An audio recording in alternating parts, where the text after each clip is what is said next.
What is up, you guys? Gunther Oki here, and welcome to the channel. Super pumped on the video that we got going on today. It's going to be a little bit different than some of our the content that we put out in the past. It's not really wakeboarding, it's not wake surfing, it's not even really wake foiling. At this, we're going wing foiling today.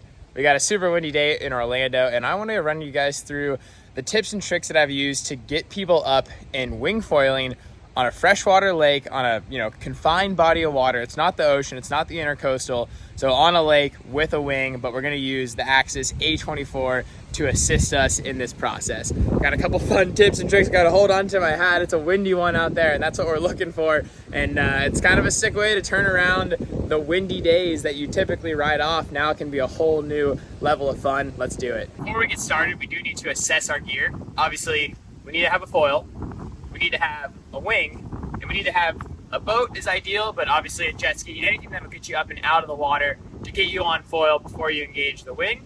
And we need wind, is the kind of four key elements that are going on here. There are a couple of prerequisites to this that I would recommend, and that is obviously being fluent at foiling.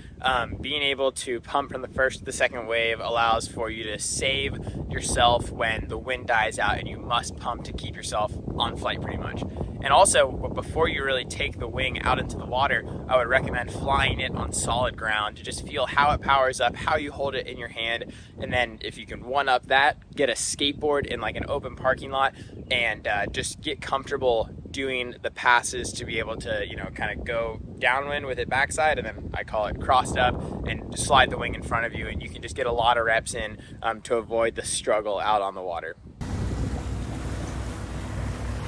We made it out on the lake, and it is definitely windy out here, so excuse me too if the audio gets a little wonky, but I'm gonna run you guys through a couple tips right away, and then we'll get out there and do some winging. So kind of the first thing that you should be thinking about is that the wing should always stay downwind of you. And when I mean downwind is that upwind is where the wind's coming from, downwind is where the wind's heading. So we always want to keep it down behind us. If it gets in front of us, it's going to flip over and it's going to kind of crush us. So the wing always likes to hang out downwind. Two is always keep a hand on the front of the wing. As soon as you start working your way down and you let go and you only have your backhand on it, it's going to want to go just completely fly away. But if we can make the wing fly neutral by keeping our hand forward. So always keep that in mind. Whenever you're letting go, the hand stays forward. So we want to communicate with our driver. Myself, I'm goofy footed. So for my first time starting, I want to have the wing kind of heading to the right. I want to be having my right foot in front and where I'm able to just lean back against the wing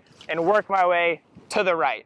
So I need to communicate with my driver that they need to get me on this right side of the boat. I want to be with the wave facing upwind. Put the surf gate out on the right side. I'm going to set my speed just like normal. Once I get all my ducks in a row with the boat, then we're ready to get in the water. When we start, the really important thing that we're going to do here is we're going to start with the wing. So whether you're left foot forward or right foot forward, the wing stays in our backhand, the handle stays in our front hand. And when we're sitting in the water, we want to make sure that we leave our rear hand that's on the wing, hand stays up and keeps the wing out of the water. If any of the tips touch the water when we take off, the wing's gonna flip over and you're gonna have to try to flip the wing back over like while on foil. Another method is actually starting with the wing upside down, then letting the tip drag and let it flip itself over when you start. We're up on foil now and we can feel the wave underneath us. We won't want to really worry about the wing just yet. We want to keep it fluttering behind us. From there, once we're comfortable, we feel ourselves in the wave, we know where we're at, we can throw the rope, and we're just going to worry about finding a nice calm position to stay in on the foil. Once we feel like we're locked and loaded there, that's when we want to initiate that movement where we're going to actually bring the wing into our hand and we're going to start to engage it. We want to make this movement kind of snappy. We don't want to be fiddling around trying to find the handles. That's what all the ground training is for, to make sure you're comfortable to come in and be ready to go right away. Now, once we've got both of our hands on the wing, we can start to pull on that bottom section and really engage the wing, and we'll feel it almost wanting to just pull us right off the wave. So that's when our driver, we kind of want to yell at them or signal to them. They can start to cut away, pull away from the rider, essentially going downwind. That'll kind of flatten the wave out and give us this last little bit of speed boost to push us off the wave, and then we're going to be strictly relying on the wing. So in the instance where we do fall, which is totally inevitable when we're first learning, the wing might end upside down.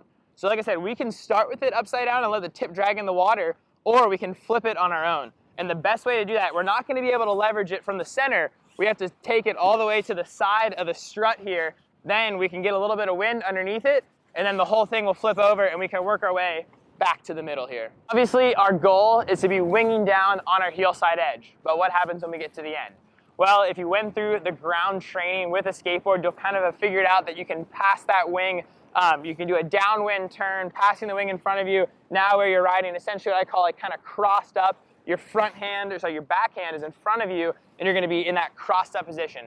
It's a tricky one to learn, and it does take a lot of time, but the joy of just getting up, riding downwind on your heels is so fun, and that's why we've got the boat, because it can pick us up at the end, drag us on back, and we can do it all over again until we get comfortable doing those turns. Wing is downwind. I got the foil pointed where I want to go. I got the handle in my hand. Let's do this.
What a session. That was sick.